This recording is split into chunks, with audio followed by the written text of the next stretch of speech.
Hello beautiful soul! Welcome back to my channel. This is my channel. I'm from Japan, Kabayan, Gemini. This reading is for you. Tingnan natin ang iyong July 27 to August 2, 2025. Maraming salamat muna sa mga subscriber, yung subscriber, cross-watcher, at sa mga bagong pasok dyan. Welcome na welcome kayo sa bahay ni Ate Aimee. Maraming salamat din sa mga nagpa-personal reading. Kung gusto niyo na energy niyo lang talaga, ang gusto niyo makuha natin, all the details is in description below. Sa baba ng video, no? Yung sa general reading Kabayan Gemini, kunin mo lang ang sayo at itapon ang hindi naman sayo. Maaaring vice versa. Energy mo, energy ng person mo, energy ng malapit sa puso mo. Nangyayari, or mangyayari pala. Use your own intuition. Lawakan natin ating isipan. Energy reading tayo. Ano man ang gender mo, ano man ang edad mo, ipasok mo ang sarili mo. Kayo pa rin ang makapagpapabago ng inyong buhay. Energy ni Gemini this week. Please show me.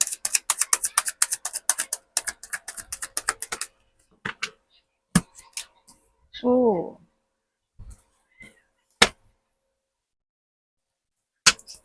About ano to?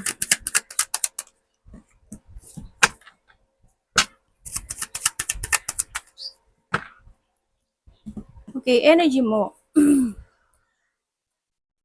energy mo, sa nakita ko dito, yes, nandun yung hope, no?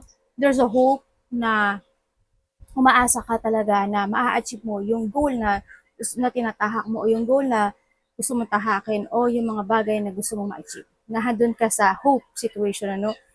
Masaya yung iba, siyempre handun pa rin yung saya and handun yung hope na nakikita ko dito.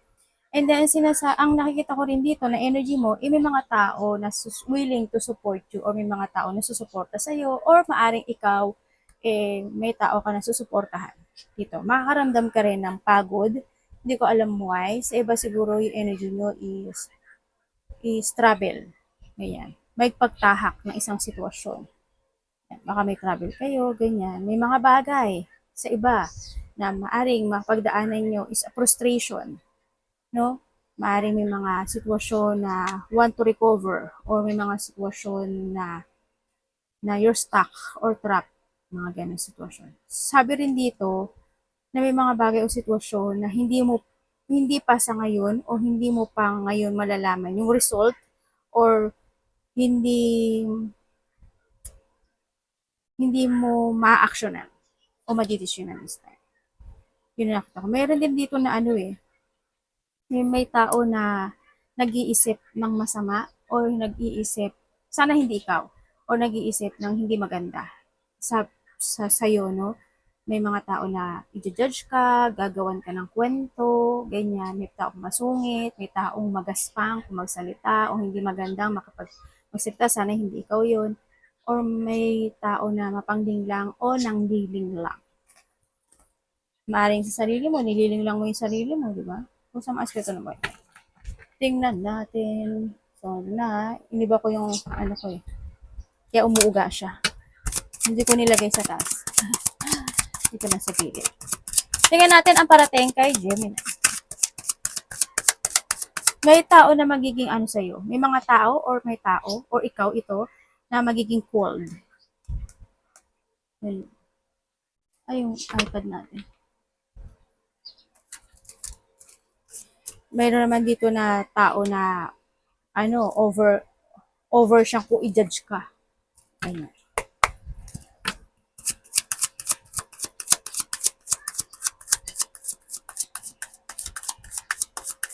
Parating. Nandun din yung pag-iwas, siguro may mga iiwasan ka na rin. O may mga tao na iiwas sa'yo. Or may taong iiwas sa'yo. May pag-iwas.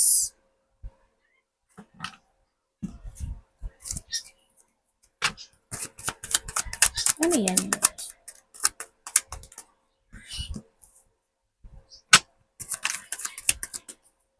Okay, parating sa'yo. Diba dito may travel, Okay, parating sa'yo, siguraduhan dito ka sa sitwasyon mo na mas more ka magiging very careful sa sarili mo. Mas more kang mag-focus sa sarili mo, no? Andito rin yung may mga bagay na parating sa'yo. Siguro, you give an effort and hard work in a situation Maring sa pera mo, sa money mo, sa trabaho mo, o kaya sa mga bagay na gusto mo ma-accomplish or gusto mo ma-fulfill. Yun ang nakita kong parating sa iyo. Handito rin yung emotions. Parating sa iyo medyo may emotional. Iba dito may pagka-sensitive or magiging sensitive this week. Yun ang nakikita ko dito. May mga mapag-uusapan kayo related to a money.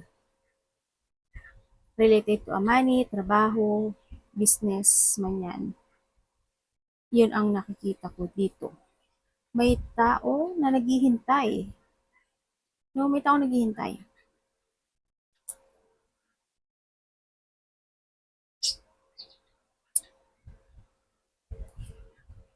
Bakit may lungkot ka? Iba dito may lungkot eh. Kumbaga, nagkakaroon ka ng pag-isolate, may mga disappointment, regret, or may mga pinagdaanan ka na pain situation. Maaaring nakakaroon ka ng loss of hope, ano situation, ganyan. May mga bagay din ako na nakikita na you want to take care o gusto mong alagaan, pahalagahan, may mga ganun sitwasyon. May mga gusto kang i-develop, yan, sa iba sa inyo, yun ang parating sa iyo. May makikipag, ay may ano, no?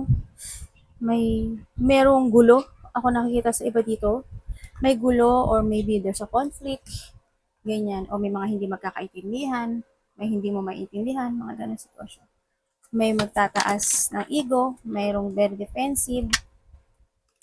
Sana wala kayong pag-usapan na about territoria. Sana ganun, wala.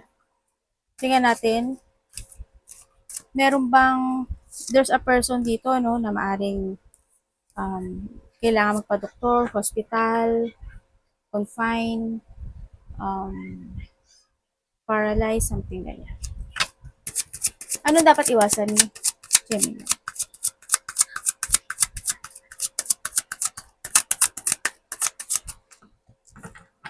So, iba dito siguro, mas more kang magiging patient o you show your patient this week sa nakikita ko dito sa mga bagay-bagay, parang gagawin mo yung trabaho mo or gagawin mo yung dapat mong i-develop o gagawin mo yung side mo. Yun ang nakikita ko dito.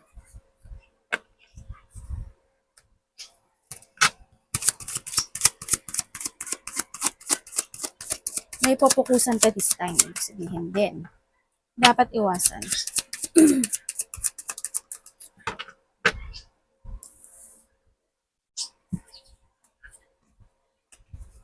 May pagtulong ano. May marireceive ka raw, Gemini? Parang may marireceive ka na gift or tulong or ikaw ito or vice versa. Ikaw ang magbibigay o ikaw ang tutulong. Dapat iwasan.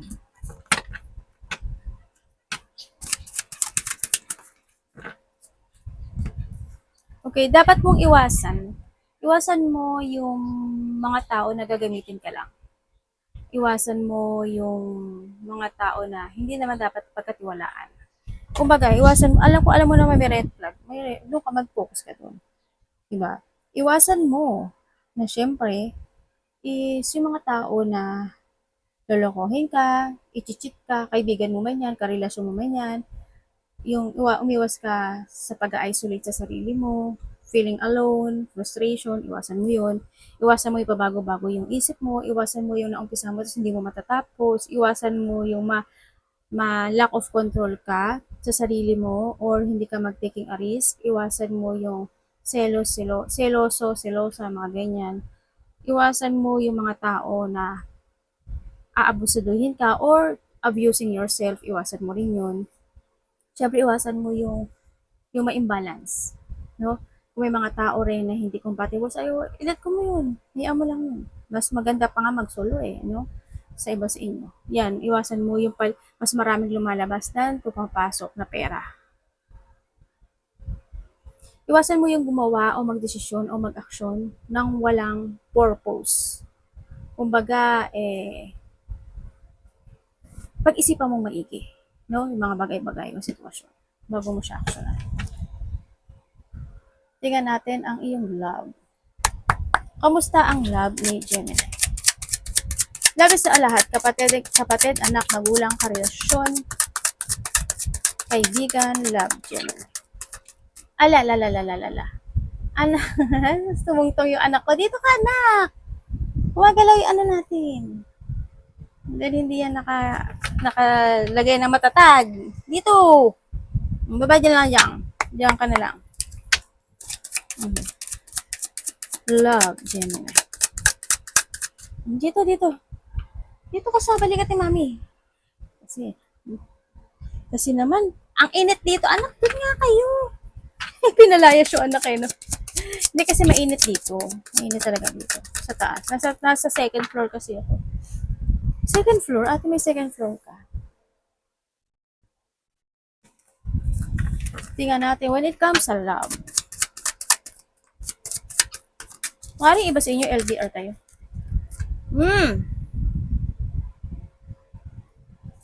Kilo, dito anak. Gumagalaw yung camera natin. Ay! Tabunan ko yung ano niya, yung buntot niya. Ay, siguro ba yan, mami? Ayan na naman. Dito anak. Bibi.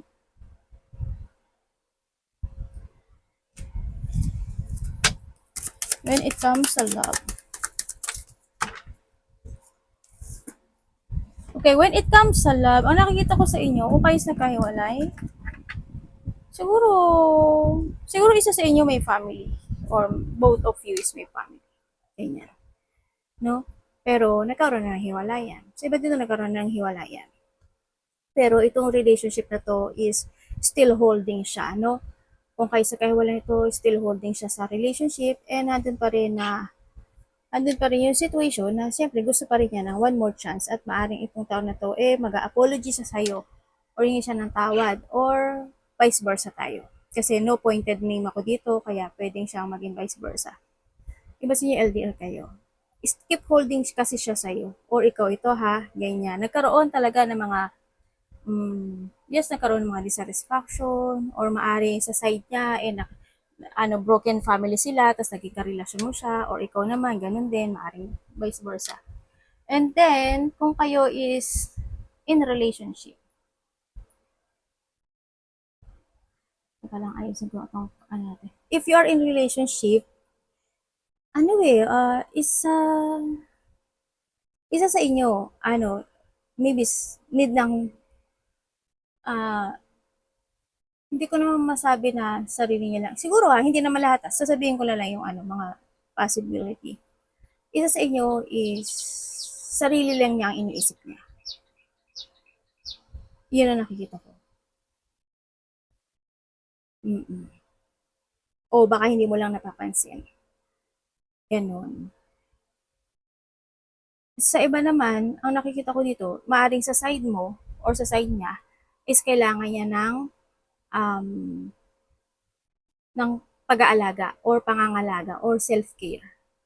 Yun ang nakikita ko. Kasi maaring may pinagdadaanan, ganon. May pinagdadaanan sadness, depression, mga ganon. Ako nakita. Sa iba, kung kayo is misa siguro there's a lack of community, lack of connection. Sa iba sa inyo, siguro din sa magkahiwalay na gano'n, nawala ng connection, nagkaroon ng lack of connection, mga ganyan. Ako na nakikita dito. Pero hindi ko lang maintindihan, unfinished itong situation na to. As in, naging unfinished siya, hindi siya naging good or hindi siya naging maganda yung outcome. No? Nagkaroon ng pag-aabandon na dito sa relasyon na to. Pero handin pa rin yung isa na humihiling siya. Na sana matapos na, sana ganito, sana ganyan. Pero isa kasi nag-move on na yung isa, no? Sa iba sa inyo. So magkakarelasyon, ganun din.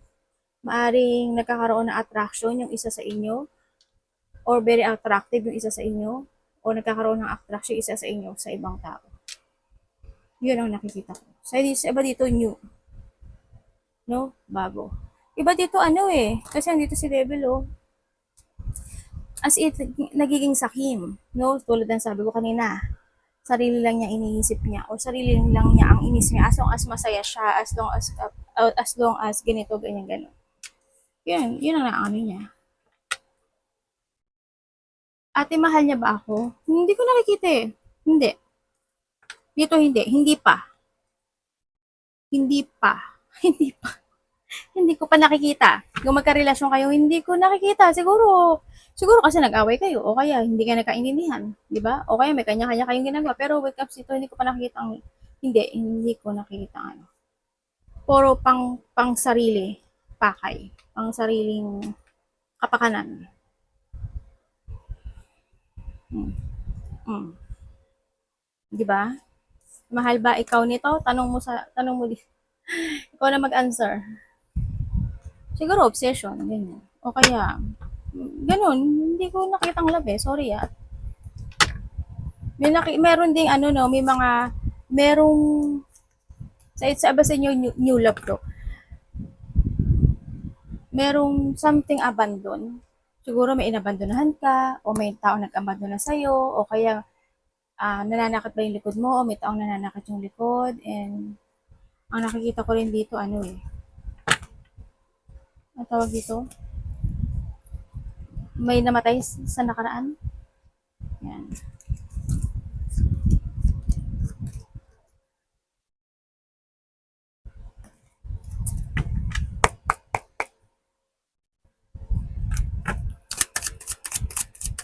Ay, ba't ganito? Baliktad. Baliktad yung hawak ko. Eh. Nagkaroon na talaga na ano, no? Rejection, nagkaroon ng third party. Sa iba dito, there's a new love. There's an offering of a new love sa iba dito, no? Kumbaga, maaring nagkakaroon ng merong makikilala mo siya a friend of a friend o kaya makikilala mo siya in a group or in a situation na may enjoyment, maaring ganun sa iba sa inyo. Yes, there's a new love coming sa iba sa inyo o kaya baka natanggap mo na siya. Sa iba dito, nagkaroon din ng mga rejection, syempre. Ang nakikita ko sa dito is may mga makikilala daw na bagong tao. Yan, may mga makikilala kang bagong tao, merong mga mag-offer sa'yo, o kaya may new communication, merong joy, creativity na gagawin, may mga tao or may tao na susuportahan ka at bibigyan ka ng pagmamahal, alaga. Ang nakikita, or ikaw ito ha. And then also, ang nakita ko sa'yo, ano eh, you're stuck. You're feeling stuck. Or handi yung minsan, naboboard ka, may mga dissatisfaction din ako nakikita dito, pero handi naman din yung pag-asa mo, no? Na umaasa ka in a good outcome na mangyayari. Merong mag-aaya sa'yo, maaaring magkikita-kita or may mag-aaya sa'yo ng mga kaibigan or ikaw ang mag-aaya. Ganyan. Maaaring mag-chill-chill kayo o pupuntahan ka niya o kaya may mga collaboration, may mga acceleration, cooperation. Ganyan. Yun ang nakikita kong meron sa'yo. Hinihingal ka, mainit nga dito anak. May abundance na darating din sa iba. Good news and abundance.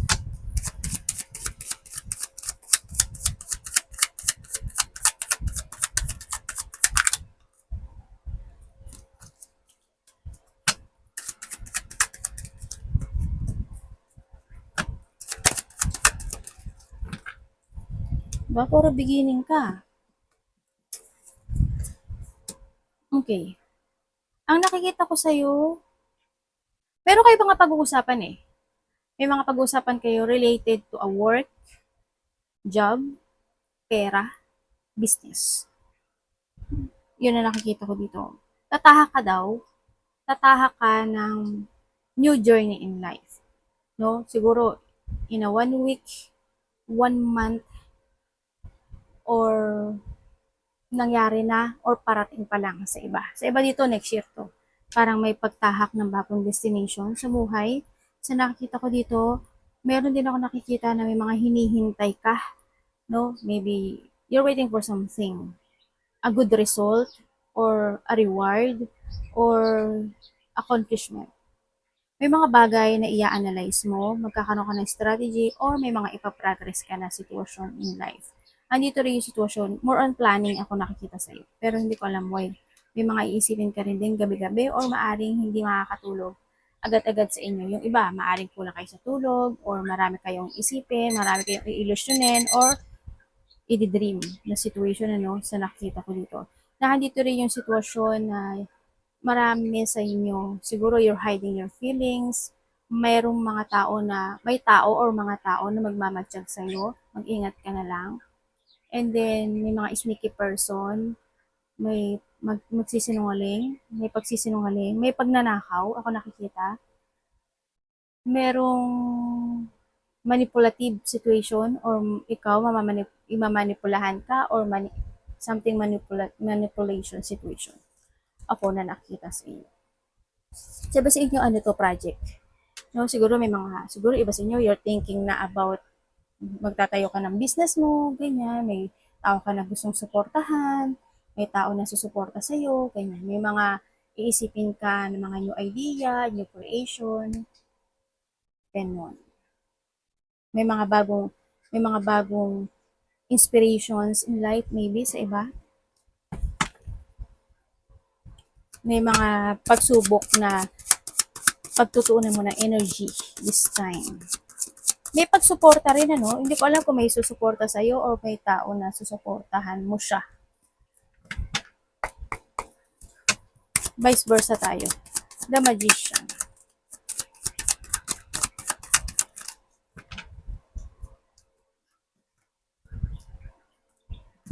Bakit ganon? Andun yung manifestation mo, no? You are manifesting for something na gusto mong ma-achieve or ma-recover in life. Siyempre, abundance also, siyempre, yung manifest mo yun na magkaroon ka ng enlightenment. No? Ang nakikita ko dito, medyo weak, may taong weak. Hindi ko alam why, maaring ikaw or someone into your life, may weak situation o weak siya, powerless kasi to no? May mga bagay na desisyonan mo na maaring hindi mo pa siya maa-actionan this time o hindi mo pa siya madidesisyonan this time. May mga bagay na you want to devote, yan, magiging very devoted ka doon, pero kasi siguro magiging devoted ka doon sa bagay na yun. Kasi why? Gusto mo kasi magkaroon ng successful doon. Gusto mo magkaroon ng recovery doon. O gusto mo mangyaring maganda yung outcome. And then also, may tao daw na magdidikta sa'yo or maaring ikaw is didiktahan ka. Ate, masama ba siya? Hindi siya masama sa nakikita ko dito. Yung pagdidikta na to is para sa'yo. Para sa magiging maganda yung resulta kasi we have the sun. Ibig sabihin, may taong magdidikta sa'yo or ikaw ang magdidikta, pero ang result niya is good. Yan, maganda yung magiging result. Hope hindi ikaw ito kasi meron din akong maaaring na makakaramdam ka ng kaba, takot, ganyan.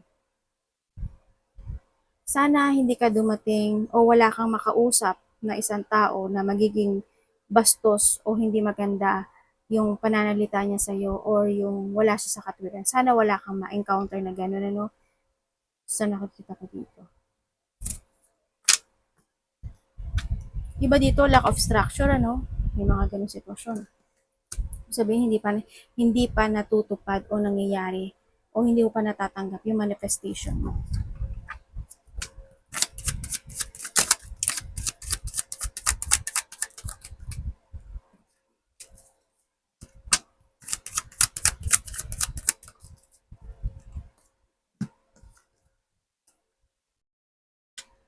Okay, someone